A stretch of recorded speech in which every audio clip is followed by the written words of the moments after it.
თავი მეგობრად მოაჩვენეთ, იმუშავეთ როგორც ჯაშუშმა. ძალაუფლების 48 კანონის მე-14 კანონი. გამარჯობა, მე ვარ ელენე და ეს არის ჩემი არხი Reverse Monday. დღეს განვაგრძობთ რობერტ გრინის ძალაუფლების 48 კანონის განხილვას. სიმართლე რომ გითხრათ, იმას ვერ გეტყვით, რომ ოღონდ ძალაუფლება მოიპოვეთ და ეს კანონი გამოიყენეთ თქო, მაგრამ ძალიან ხშირად გამოუყენებიათ ეს კანონი ჩემ მიმართ და სხვების მიმართაც და გამიგია ამის უამრავი დადასტურებული მაგალითი, არა მარტო კორპორატიულ სამყაროში, არამედ პოლიტიკურ სივრცეში, მეგობრებთან და ასე შემდეგ. აქედან გამომდინარე, ძალიან კარგი იქნება, რომ ვიცოდეთ, როგორ ამოვიცნოთ ადამიანები და სიტუაციები, რომლებიც ჩვენს საწინააღმდეგოდ მოქმედებენ. კანონის ფორმულირება. კრიტიკულად მნიშვნელოვანია მოწინააღმდეგეზე ინფორმაცია გქონდეთ. გამოიყენეთ ჯაშუშები ღირებული ინფორმაციის შესაკრებად, რაც ერთი ნაბიჯით წინ ყოფნის შესაძლებლობას მოგცემთ. კიდევ უკეთესი თავად გახდით ჯაშუში. ისწავლეთ ნიადაგის მოსინჯვა თავაზიანი ურთიერთობის დროს, რათა ადამიანი აიძულოთ საკუთარი სისუსტეები და მიზნები გამოამჟღავნოს. არ არსებობს დახელოვნებული ჯაშუშობისთვის გამოუსადეგარი ვითარება. აქაც დავამატებ, რომ ეს თავი, როგორც მე გავიგე, მაინც და მაინც მოწინააღმდეგეზე ინფორმაციაზე არ არის საუბარი, არამედ ზოგადად ინფორმაციის მნიშვნელობაზე და ამას ჩავშლი, რაც უფრო შევალთ ამ თავის განხილვის სიღრმეებში. როგორც აღვნიშნე, მე ამ კანონის გამოყენება არ მომწონს და არ ვემხრობი, მაგრამ ძალიან ბევრი სიტუაცია მქონია კარიერის მანძილზე, განსაკუთრებით კარიერის მანძილზე, ვიდრე პირად ცხოვრებაში, როდესაც უცდიათ მოეჩვენებინათ თავი მეგობრებად, ან ჩემი იდეების მოპარვის მიზნით, ან რაღაც ქულების დაწერის მიზნით, ან ჩემთვის კარიერულ წინსვლაში ხელის შეშლის მიზნით და ასე შემდეგ და მე არ ყოფილვარ ერთადერთი ჩემ გარშემო, ვინც ესეთი ადამიანების მსხვერპლი ხდებოდა, ან არ ხდებოდა და უბრალოდ სამიზნე იყო. საერთოდ, როგორც წინა ეპიზოდებში აღვნიშნე, სამწუხაროდ სამსახური არ არის გულწრფელი ურთიერთობების ადგილი. ამიტომ მაღალი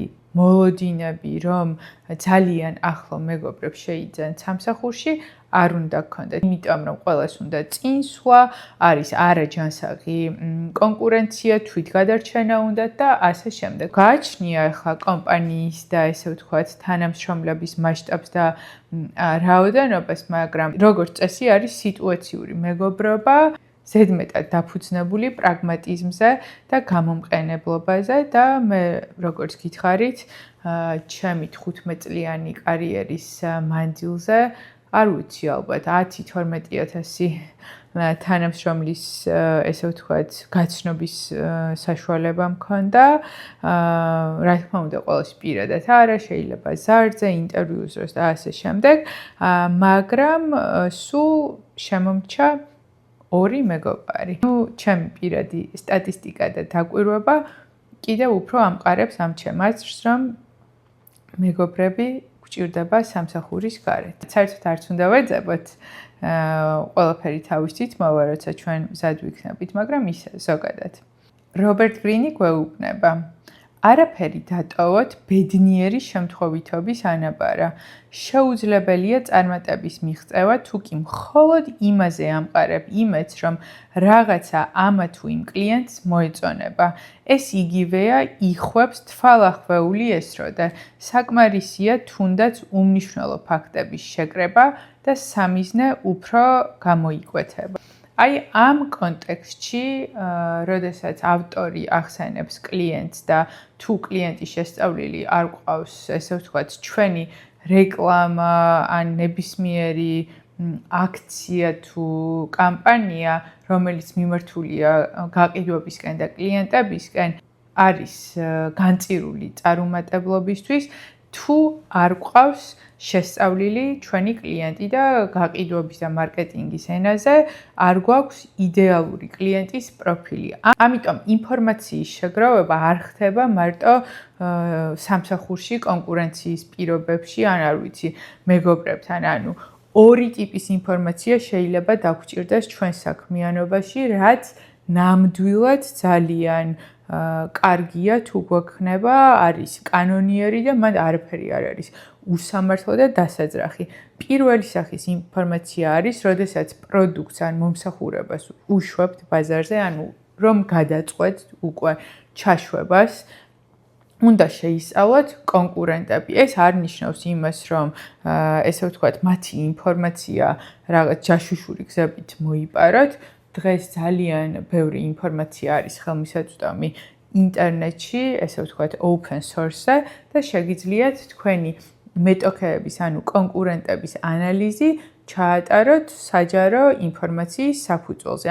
ამ ხრივ ინფორმაციის მოპოვება, დამუშავება არის დაშვებული და სავალდებულოც. მეორე ტიპის, ესე ვთქვათ, ინფორმაციის შეგროვება, რომელიც აბსოლუტურად გამართლებულია ყველა საქმიანობაში, არის კლიენტების შესახებ ლეგალურად, კანონიერად ინფორმაციის შეგროვება. ჩემი მაგალითი რომ მოვიყვანო, მას შემდეგ, რაც დავიწყე YouTube-ის არხი, და ადამიანები, თქვენ მიწერთ კომენტარებს და მე გპასუხობთ, ამით მე გარდა იმისა, რომ თქვენთან ვამყარებ უკავშირს და თქვენ მე უკეთ მიცნობთ, ასევე ვაგროვებ თქვენზე ინფორმაციას, რა ინტერესები გაქვთ, რა მოგწონთ, რა არ მოგწონთ, იმისთვის, რომ გავაუმჯობესოთ ჩემი პროდუქტი, YouTube-ის არხი. ჩემი მაყურებელი ვარდება კლიენტის კატეგორიაში, როგორც ყველაფრის მაყურებელი და ყველაფრის მომხმარებელი, ხო? მაგალითად, ის კითხვები, ის იდეები, რაც თქვენ გაქვთ, რომ კარგი იქნება და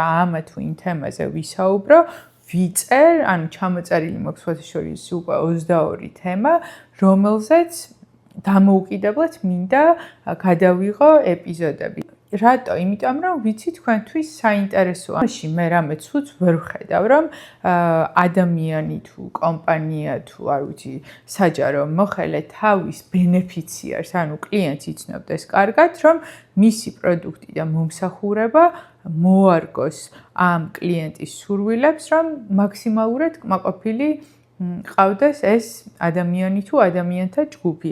ასევე coaching სესიები გარდა იმისა, რომ ამ ეტაპზე არის უფასო და ადამიანებს ხვდები, ვეხმარები, ასევე ვიცნობ და ჩემთვის ანალიზს ვაკეთებ, რა იქნება საინტერესო ამ ადამიანებისთვის, რომელი ნიშა უნდა ავირჩიო, რომელ კატეგორიაში ვარდება ძირითადად მათი გამოწვევები, რაზე იქნება YouTube-ის არხზე საუბარი საინტერესო, რომელი წიგნით დავიწყო წიგნის კლუბი, ეს ყველაფერი რეალურად მეხმარება ჩემი კლიენტების ინფორმაციის მოპოვებასა და ანალიზში. ამიტომ ინფორმაციის შეგროვება არის ძალიან კარგი, თუ გვინდა რომ ვიყოთ წარმატებულები, გვყავდეს ბედნიერი და კმაყოფილი კლიენტები და საერთოდ ყველა კმაყოფილი იყოს და რაღაცნაირად win-win სიტუაცია იყოს, მაგრამ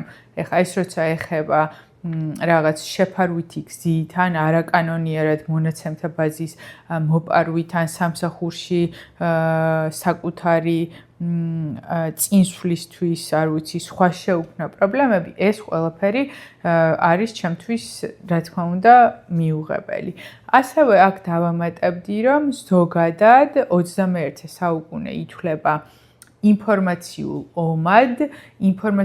ომად იმ თვალსაზრისით, რომ ყველაზე დიდი კომპანიები, როგორიც არის Google, Yahoo, Facebook, ეს კომპანიები ერთმანეთს ეჯიბრებიან, ვის უფრო მეტი ინფორმაცია ექნება ადამიანებზე იმისთვის, რომ კონდეთ შემდეგ პროფაილინგის სერვისი, იცოდნენ მაგალითად ელენეს რა ინტერესები აქვს თავისი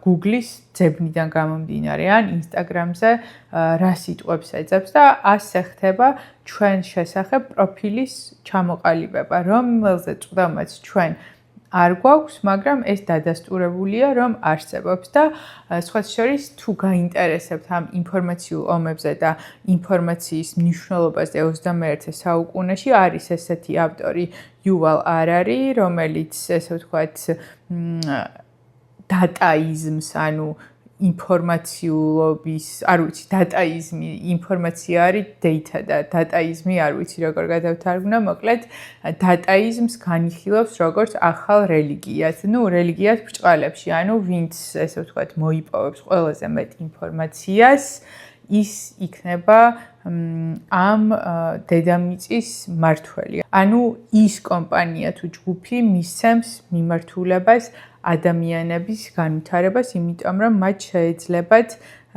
ძალიან ზუსტად დაამუშავონ ჩვენ შესახებ ინფორმაცია და მოგვაწოდონ მათთვის სასურველი, ესე ვთქვათ, მიმართულებები ჩვენთვის მისაღებ ფორმატში, ისე რომ ჩვენ შეიძლება საერთოდ ვერც მივხვდეთ. არტურ შოპენჰაუერის პატარა ჩანაწერი. თუ კი საფუძვლიანი ეჭვი გაქვთ, რომ ვიღაც ტყუილს გეუბნებათ, თავი ისე მოაჩვენეთ, თითქოს მისი ყოველი სიტყვის გჯერათ. ეს მას სითამამეს შემატებს, განაგრძოს, უფრო მეტი ილაპარაკოს და საბოლოო ჯამში თავი გასცეს.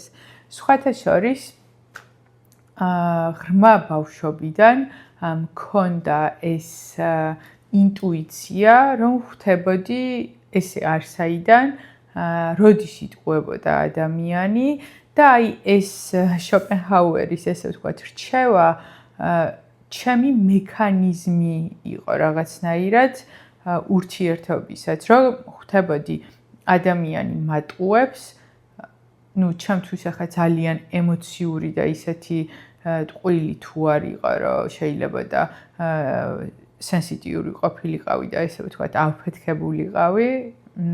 ну, ჩემი აფეთქება რაც არის იმის ფარგლებში, ვაძლევდი ადამიანებს საშუალებას, რომ აი ბოლომდე მოყვეს რა, მე რას ვკარგავ და რაღაცნაირად არ ვაგრძნობინებდი, რომ იცი, მე მატყუებ, მაგრამ ამით ხვდებოდი, რამდენად დიდი ტყუილი შეიძლება გითხრას ადამიანმა და რამდენიმე ისეთი შემთხვევა მახსენდება ჩემი მეგობრებისგანაც, რომ აი დღემდე შოკის მომგვრელია, როგორ შეიძლება და ესეთი დიდი ტყუილი ეთქვათ, მაგალითად ერთ-ერთმა მოიგონა, რომ სიმსივნე ჰქონდა იმისთვის, რომ რაღაც მიზნისთვის მიეღწია, მაგრამ ну, რა მნიშვნელობა აქვს?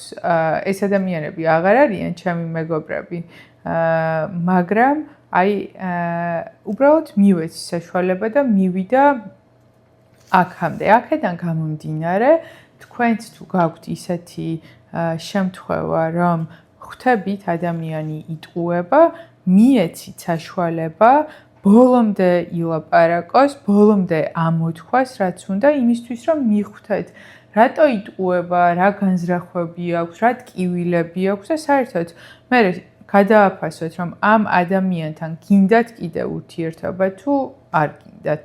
ავტორი გვეუბნება ყურადღებით იყავით შეკრებებსა და უწყინარ წვეულებებზე. სწორედ ამ დროს ადუნებენ ადამიანები კონტროლს. საკუთარი ინდივიდუალობის დათრგუნვით შეგიძლიათ მათი პროვოცირება აღიარებისთვის. ამგვარი მანევრის ბრწყინვალება ისაა, რომ გარშემო მყოფები თქვენს ინტერესს მეგობრობად მიიჩნევენ. ამრიგად არა მხოლოდ ინფორმაციას აგროვებთ, არამედ მოკავშირეებსაც იძენთ. ეხლა ვილაპარაკოთ იმაზე, რომ თქვენ კი არ გააკეთოთ ეს, არამედ თქვენ როცა ხართ სამიზნე ესეთი ადამიანის და ესე ვთქვათ პოტენციური მსხვერპლი, როგორ უნდა მოიქცეთ. პირველ რიგში გავიხსენოთ, როგორი სივრცეებია სამსახურში, სადაც ვდუნდებით, ხო, აი ეს შეკრებები, უწყინარი წვეულებები, კორპორატიულები, არ ვიცი, Secret Santa-ს რო თამაშობენ, სიგარეტის მოსაწევად რომ გადიან ერთად, ლანჩი, სამზარეულო, მაგრამ უფრო სადაც ალკოჰოლი ან გართობის ელემენტია შეტანილი. საერთოდ თუ საშუალება გაქვთ და შესაძლებლობა და რაღაც კონტექსტიდან არ ამოვარდებით სამსახურის და ამის გამო პრობლემა არ შეგექმნებათ, დიდად არ გირჩევთ, რომ კორპორატიულებზე იაროთ, იმიტომ რომ კორპორატიულის მიზანი არის თქვენზე ინფორმაციის შეგროვება. შეიძლება ეს თქვენ პირდაპირ არ გითხრან, შეიძლება საერთოდ კომპანიაც ვერ ხვდებოდეს, რომ ეს არის მიზანი, მაგრამ ადრეც აღვნიშნე და გავიმეორებ, ის რაც კორპორატიულზე ხდება, არ რჩება კორპორატიულზე. ყოველთვის მიდის ზედარგოლის მენეჯმენტთან და თქვენს შესახებ იმის მიხედვით თუ კორპორატიულზე როგორ მოიქცევით, აქვთ შთაბეჭდილებები და ამ შთაბეჭდილებების გამო შეიძლება ხელი შეგეშალოთ წინსვლაში და ძალიან ხშირ შემთხვევაში შეიძლება ცალმხრივი ინფორმაცია გქონდეთ, თქვენ არ მოგეცეთ თავის გამართლების ან კონტრარგუმენტების, ესე ვთქვათ, გაზიარების საშუალება და დაიჩაგროთ. აქედან გამომდინარე, კორპორატიულებზე იყავით ძალიან ფრთხილად, თუ წახვალთ ეცადეთ, რომ ალკოჰოლი არ მიიღოთ, ან ალკოჰოლის მიღება დაიყვანოთ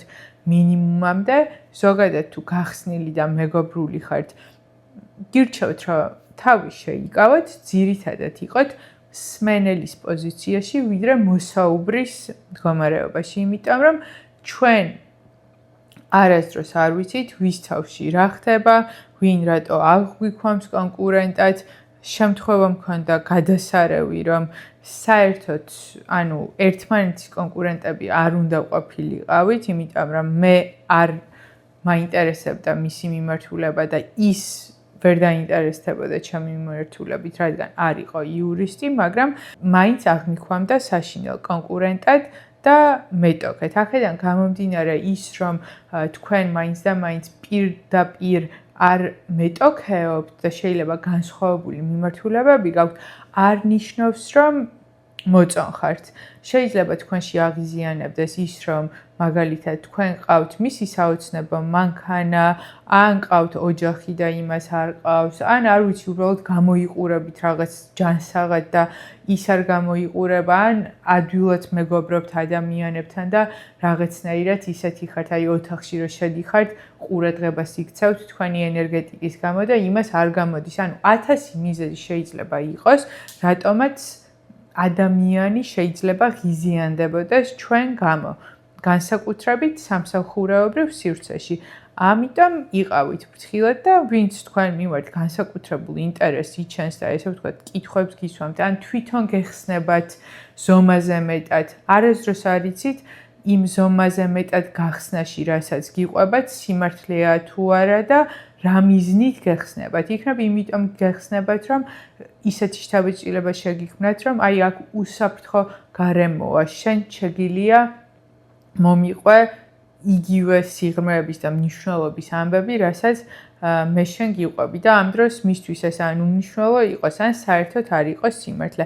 აქედან გამომდინარე, იყავით ძალიან ფრთხილად, როცა სამსახურეობრივ გარემოში იქნებით, ესე ვთქვათ, შეკრებებზე. რობერტ გრინი გვეუბნება, რომ იმ ქვეყანაში, სადაც ადამიანებს ორი თვალი აქვთ, მესამე თვალი ღმერთის ყოვლისმცოდნეობაა. თუ კი სხვებზე შორს ხედავთ, მათ სულში ჩახედვა შეძლებთ. არავინ არის დაცული ამ თვალისგან, არამედ მხოლოდ თქვენ. აქ მესამე თვალი ღმერთის ყოვლისმცოდნეობაა, მესამე თვალში გულისხმობს ინტუიციას, ანუ ჩვენს არაცნობიერს, მაგრამ გულისხმობს სიტუაციას, როცა ადამიანი თავის არაცნობიერთან არის დაკავშირებული და მარტო კარგი ადამიანები არ არიან თავის არაცნობიერთან კავშირში.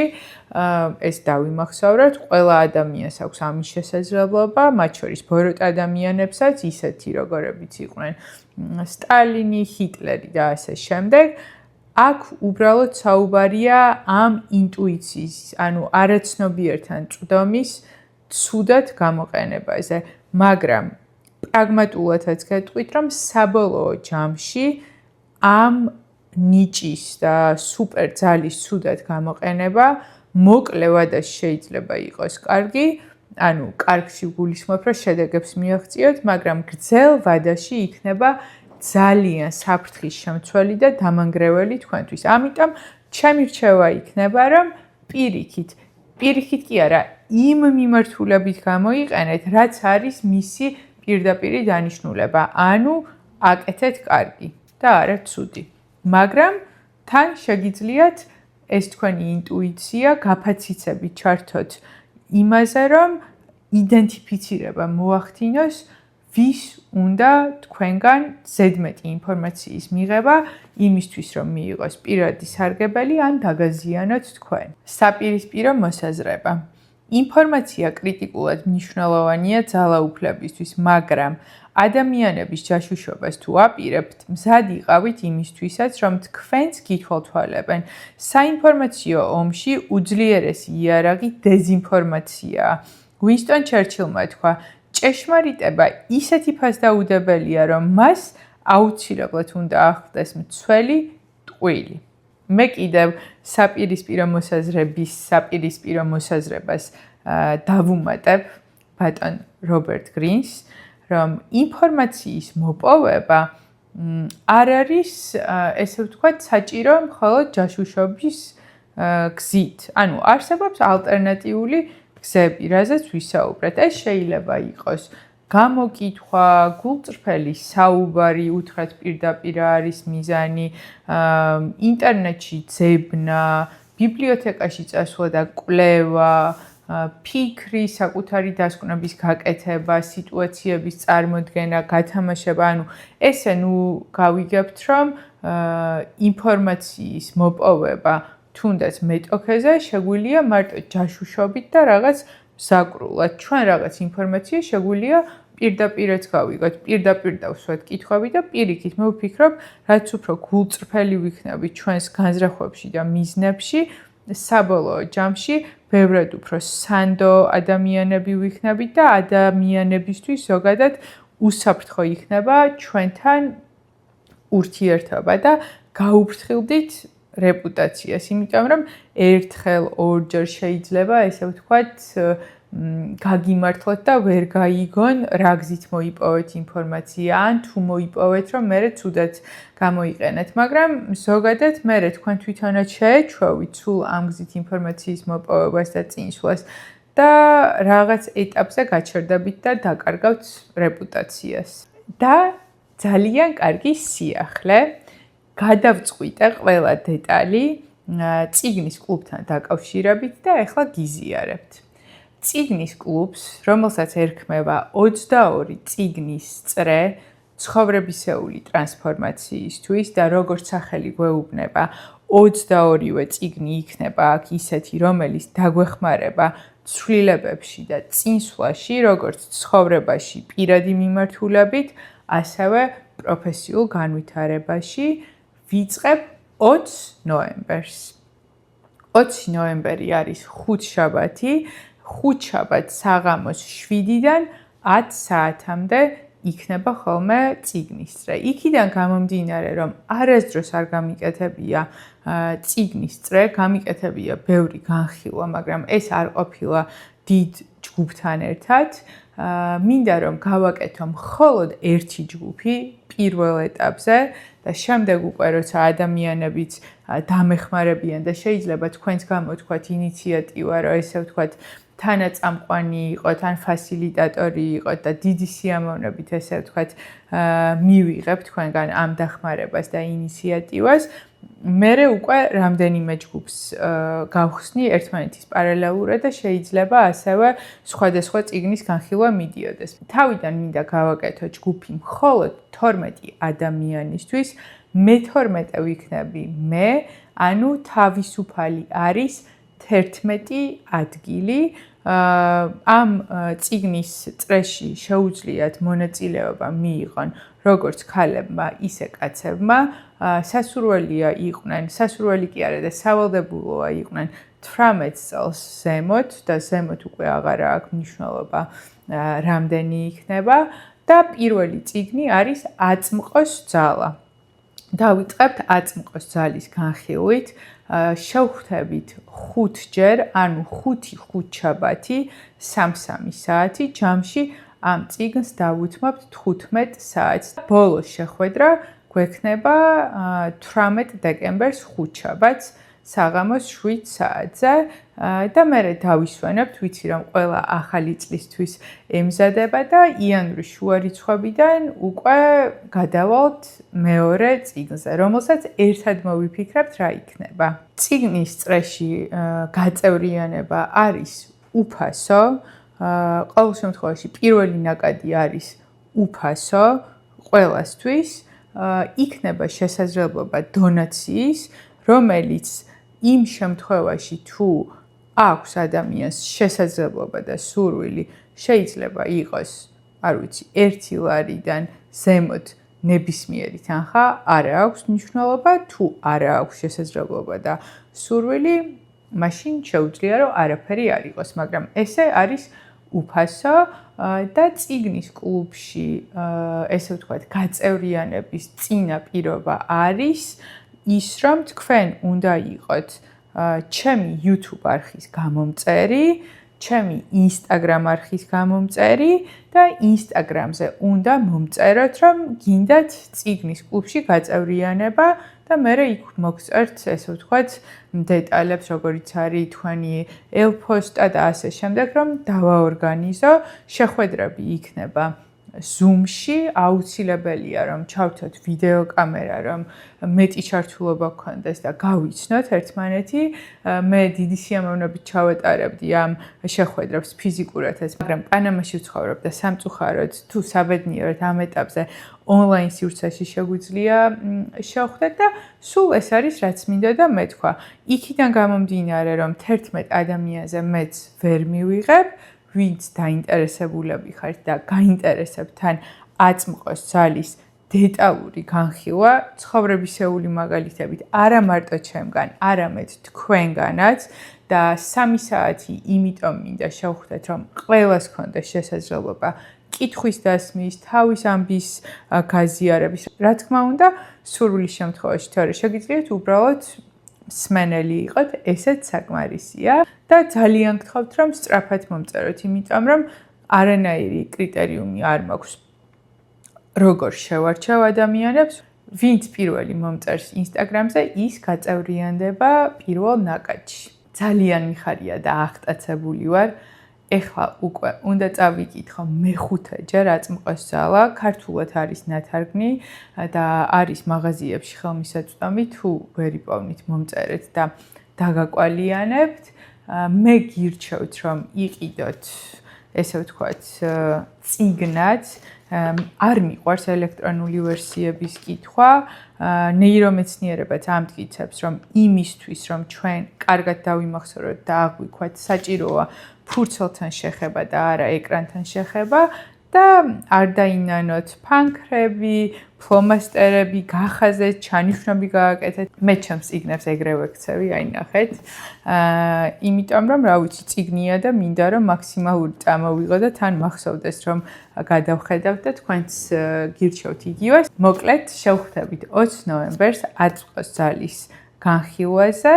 მანამდე, ვისაც გაინტერესებთ coaching სესიები, გთხოვთ მომწეროთ ასევე Instagram-ზე, გამომიწეროთ და მომწეროთ და ნოემბრის თვეში შეგვიძლია ჩავნიშნოთ. ამ ეტაპზე coaching-ები არის მხოლოდ ქალებისთვის, იმიტომ რომ ჯერჯერობით ვსწავლობ ამ მიმართულებით. დიდი მადლობა და დროებით.